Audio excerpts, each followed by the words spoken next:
नमस्कार, आप देख रहे हैं अपना बिहार। मैं हूं शुभे मिश्रा आपके साथ। चलिए बुलेटिन की शुरुआत करेंगे बड़ी खबर के साथ। मनेर से आपको बड़ी खबर बता दी, जहां सोन नदी में नाव डूब गई है। यात्रियों से भरी हुई ये नाव डूब गई। महावीर टोला की ये पूरी घटना बताई जा रही है। नाव सवार 7 लोग लापता बताए जा रहे हैं। कुल मिलाकर नाव पर 15 लोग सवार थे। ये बड़ी जानकारी आपको पटना के मनेर से दे रहे हैं, जहां सोन नदी में नाव दुर्घटनाग्रस्त हो गई, डूब गई। यात्रियों से भरी हुई ये नाव थी, जिसमें 15 यात्री सवार थे, जिनमें से 7 लोग लापता बताए जा रहे हैं। महावीर टोला की ये पूरी घटना बताई जा रही है। नाव पर सवार 7 लोग लापता बताए जा रहे हैं। अब क्षमता से अधिक लोगों की सवारी के कारण ये दुर्घटना घटी या क्या कुछ हुआ, इसकी स्थिति अब तक स्पष्ट नहीं हो पाई है, लेकिन ये बड़ी जानकारी हम आपको दे रहे हैं। सोन नदी में नाव डूब गई है। और इस पूरी खबर की अधिक जानकारी के साथ दानापुर से हमारे संवाददाता अमरजीत शर्मा हमारे साथ फोन लाइन पर जुड़ चुके हैं। अमरजीत, क्या कुछ जानकारी है, कैसे ये दुर्घटना घटी? क्या क्षमता से अधिक यात्री नाव पर सवार थे? जी देखिए, जिस तरह से बताया जा रहा है कि यहाँ नाव पे 14 लोग ही सवार थे, तो क्षमता से अधिक नाव नहीं थी, नाव पे सवारी नहीं थी। लेकिन नाव छोटी थी, जिसकी वजह से जो है डगमगा गया, धार में वो चला गया। जो सोन नदी और उसका धार होता है, उसमें उल्टे धारा में वो चला गया और उसी वजह से जो है एक बार फिर से जो है नाव पलट गई है। उसमें 14 लोग सवार थे, जिसमें से 7 लोग जो है तैर कर किसी तरह से बाहर निकल आए हैं, जबकि 7 लोग जो है अभी भी लापता है। स्थानीय पुलिस मौके पर पहुंची है, गोताखोर को बुलाया गया है, तलाश की जा रही है, लेकिन अभी तक किसी का पता नहीं चला है। बताया जाता है कि ये महावीर टोला के ही सारे लोग रहने वाले थे और दियारा में जो है चारा लाने के लिए जा रहे थे और कुछ लोग जो है जलावन लाने के लिए जा रहे थे। उसी दौरान ये हादसा हुआ है। तो ये बड़ा हादसा हुआ है। पहले भी जो है यहाँ पर हादसे होते आए हैं और एक बार फिर से जो है ये हादसा हुआ है और 7 लोग अभी भी लापता है। अमरजीत, क्योंकि स्थानीय गोताखोरों को बुलाया गया, अभी आपने बात कही, एसडीआरएफ एनडीआरएफ की टीम वहां पर नहीं पहुंची है अब तक, 7 लोग अभी भी लापता है। जी देखिए, एसडीआरएफ एनडीआरएफ की टीम को भी बुलाई गई है, वो भी जो है रास्ते में है, पहुंचने वाली है। वो टीम पहुंचेगी क्योंकि जो है बेटा काफी नजदीक है, वहां सूचना कर दिया गया है। और बेटा के साथ साथ जो है जो इनका एसडीआरएफ की टीम होती है, वो भी जो है पास ही बेटा में ही है। दोनों टीमें जो है निकल चुकी है और ये तलाश करने के लिए जो है और जल्द ही पहुंचकर जो है तलाश की जाएगी। जी, बहुत बहुत शुक्रिया अमरजीत हमारे साथ जुड़ने के लिए, तमाम जानकारी के लिए। तो सोन नदी में नाव पलटने की ये हादसा हुई है, जिसको लेकर पूरी जानकारी हमारे संवाददाता ने दी। और मुजफ्फरपुर नगर निगम चुनाव का काउंटिंग के दौरान पुलिस ने लाठियां चलाई। काउंटिंग सेंटर के बाहर हजारों की संख्या में भीड़ जमा थी, जिससे यातायात बाधित हुई। पुलिस ने लोगों को वहां से हटाने की पूरी कोशिश की, लेकिन लोग सड़क से हट नहीं रहे थे। इसके बाद पुलिस ने लाठी चार्ज कर लोगों को वहां से खदेड़ दिया। हालांकि पुलिस ने लाठी चार्ज से इनकार किया है।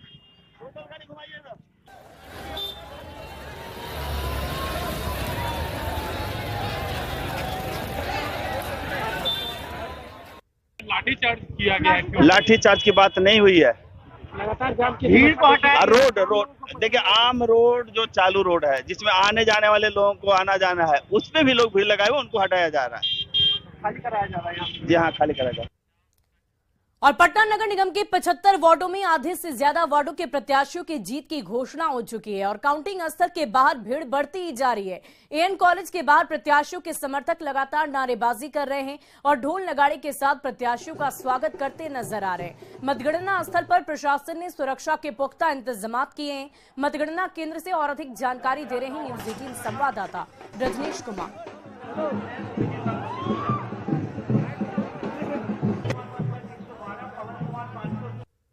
पटना के एएन कॉलेज मतगणना केंद्र से जश्न की अलग अलग तस्वीर देखने को मिल रही है और बड़ी संख्या में जो समर्थक हैं वो लगातार नजर बनाए हुए हैं। तो एएन कॉलेज के बाहर देखिए कि किस तरह से बैरिकेडिंग के अंदर जो समर्थक हैं वो जीत का लगातार इंतजार कर रहे हैं। जैसे जैसे घोषणा हो रही है, जो प्रत्याशी जीतते हैं उनके लिए लगातार जिंदाबाद का नारा लगने लगता है, तालियां बजती है और फूल माला लेकर सभी स्वागत के लिए दौड़ने लगते हैं। तो कुछ समर्थक उनसे हम बात भी करते हैं, किनके लिए आए हैं?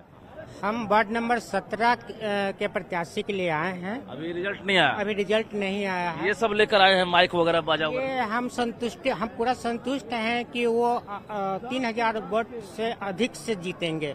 इसीलिए हम लोग पहले से तैयार हैं आप? हाँ, मतलब हम पूरा मतलब तैयार हैं। पूरी तैयारी से आए हैं। अच्छा, क्या चांस है? कौन है उम्मीदवार आपके? उषा देवी, वार्ड नंबर 46। घोषणा नहीं हुई है अभी? नहीं हुआ है। क्या सब करेंगे जीतने के बाद? जितने बाद जो सारा काम बाद 46 का बचा हुआ है उस काम को पूरा करेंगे। पूरी तैयारी में है? पूरी तैयारी में है। तो ये हम कैमरामैन सुबोध से कहेंगे, जरा आप ऊपर की तस्वीर दिखाइए और पैन करके दिखाइए कि पूरे बोरिंग रोड इलाके में किस तरह से समर्थकों की भीड़ से पट गई है और सुरक्षा कर्मी भी उतने ही संख्या में मौजूद हैं। चारों तरफ बैरिकेड किया गया है, बावजूद जोश जो है हाई पर है और लगातार जो समर्थक हैं सुबह से बने हुए हैं।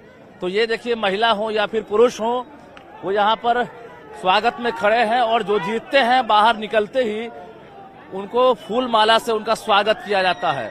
तो ये तस्वीर है और देख सकते हैं कि किस तरह से जश्न मन रहा है पटना के एएन कॉलेज में। यानी पार्षद प्रत्याशी जो है उनके धीरे धीरे नाम सामने आने लगे हैं कि कौन जीत रहा है और कौन हार रहा है।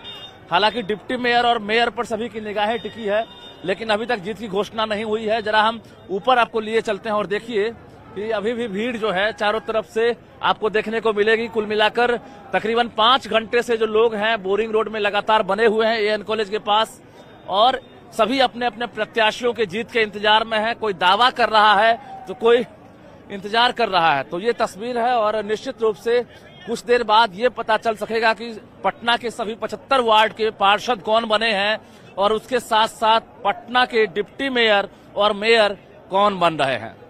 कैमरामैन सुबोध के साथ रजनीश कुमार, न्यूज 18 पटना। वहीं कटिहार में बीजेपी एमएलसी अशोक अग्रवाल की पत्नी उषा अग्रवाल ने मेयर का चुनाव जीता। उषा अग्रवाल ने पूर्व शिक्षा राज्य मंत्री रामप्रकाश महतो की पत्नी मीना कुमारी को करीब 20,000 से ज्यादा वोटों से शिकस्त दी। वहां वार्ड स्तर पर कई नए चेहरों ने जीत दर्ज कर ली है। ज्यादा जानकारी दे रहे हैं संवाददाता सुब्रत गुहा। कटिहार नगर निगम चुनाव से जुड़े बड़ा अपडेट सामने आया है। विधान पार्षद अशोक अग्रवाल की धर्मपत्नी उषा अग्रवाल इस चुनाव में जीत हासिल किया है। चौंकाने वाला बात है कि इस चुनाव में दूसरे और तीसरे नंबर पे जो लोग आए हैं वो पूर्व शिक्षा राज्य मंत्री राम प्रकाश महतो की धर्मपत्नी मीना देवी है और जदयू के जो सीटिंग बरारी से विधायक है प्रेमलता देवी, उनके तीसरे और चौथे नंबर पर संघर्ष करते दिखे। अशोक अग्रवाल के जो धर्मपत्नी उनकी जीत के बाद उनके समर्थक हमारे साथ है। गौरव, बड़ी जीत है, क्या बदलाव की उम्मीद कर रहे हैं आगे? क्या ये सबसे पहले कटिहार नगर निगम की जनता की जीत है। उन्होंने जो विश्वास हमारी नेता उषा देवी अग्रवाल पे जताया, हम सभी का दिल से धन्यवाद करते हैं। निश्चित तौर पर यह बड़ी जीत है और लोग इस जीत को भाजपा के जीत से जोड़कर देख रहे हैं। बिहार में जो बदलाव की बयार है, इसमें भाजपा की यह जीत एक निश्चित तौर पर भाजपा कार्यकर्ताओं को एक उत्साह बढ़ाएगा। सुब्रत, न्यूज 18 कटिहार। वहीं गया से पकड़ी गई संदिग्ध चीनी महिला से केंद्रीय एजेंसियां लगातार पूछताछ कर रही है। शुरुआती जांच में वीजा नियमों के उल्लंघन की बात सामने आ रही है। हिरासत में ली गई महिला से पासपोर्ट से संबंधित दस्तावेज बरामद किए गए। पहले बताया जा रहा था कि वो दलाई लामा की जासूसी कर रही है, लेकिन जांच के बाद चीनी महिला मिस तोंग अपनी निर्धारित अवधि से अधिक समय से भारत में रुकी हुई है। एडीजी हेडक्वार्टर ने बताया कि मामला ओवरस्टे का है। जो चाइनी महिला को डिटेन किया गया में अभी उसमें क्या इनपुट है, फर्दर आगे क्या कार्रवाई बिहार पुलिस कर रही है? चाइनीज महिला के बारे में इनपुट बिहार पुलिस को प्राप्त हुआ। बिहार पुलिस के द्वारा उक्त महिला की खोजबीन की गई। खोजबीन करने के बाद में उसको ट्रेस किया गया, लोकेट किया गया। उसके बाद में उसको डिटेन करके इंट्रोगेशन किया गया और उसमें बहुत सारी बातें सामने आई हैं। उन बातों और तथ्यों के आधार पर अभी जो सूचना मिल रही है उसके आधार पर FRRO कोलकाता ने उनके द्वारा इसका वीज़ा कैंसिल कर दिया है। हालांकि वीज़ा 2024 तक वैलिड था। चूंकि ये ओवर स्टे का आरोप इन पर है और इनके द्वारा नियमानुकूल जो है अवधि में भारत से बाहर प्रस्थान नहीं किया गया, ओवर स्टे में ये भारत में बनी रही, इसी आरोप में इनके विरुद्ध कार्रवाई करते हुए वीज़ा कैंसिल किया गया है और इनको डिपोर्ट करते हुए लीव इंडिया का नोटिस किया गया है। वहीं लखीसराय में पुलिस ने शराब माफिया के खिलाफ बड़ी कार्रवाई की। हलसी थाना क्षेत्र के नीमा गांव में पुलिस ने छापेमारी की और छापेमारी में 2000 लीटर देशी शराब बनाने के सामान के साथ 3 शराब भट्टियों को ध्वस्त कर लिया गया। पुलिस ने एक शराब के धंधेबाज को भी गिरफ्तार किया है। पुलिस को गांव के बाहर शराब की भट्टी होने की खबर मिली थी और इसके बाद पुलिस ने ड्रोन के सहारे शराब के इस अड्डे को लोकेट किया और फिर छापेमारी की गई। बाबू की नाम होला आज की बरामदगी में लगभग 2000 लीटर जावा महुआ भी नष्ट किया गया। एक आदमी अरेस्टिंग भी है और लगभग 30-40 लीटर के आसपास शराब भी नष्ट किया गया है। और इसी बीच बड़ी खबर बगहा से आपको बता दें, जहां हीरालाल राम नामक एक शख्स की संदिग्ध परिस्थितियों में मौत हो गई है।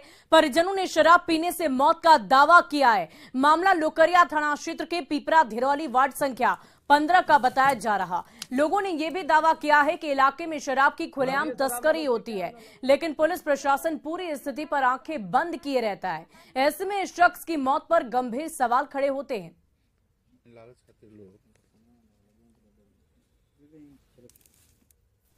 शराब पीने से मौत हो गई।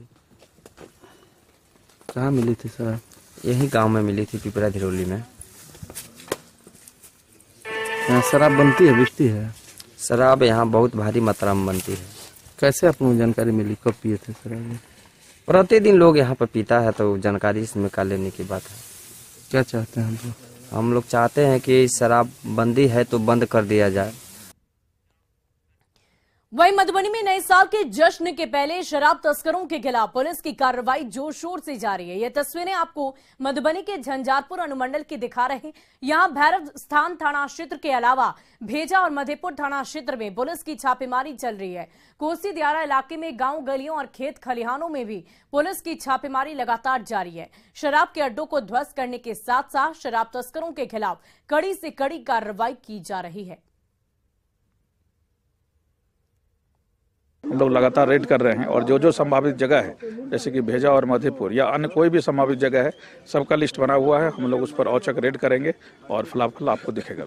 और पुलिस अधीक्षक महोदय के द्वारा डेली इसका अनुश्रवण किया जाता है कि किस एरिया में क्या हो रहा है। और नए साल के आगमन की तैयारी को लेकर के भी जहाँ जहाँ संभावित जगह है, हम लोग लगातार रेड कर रहे हैं।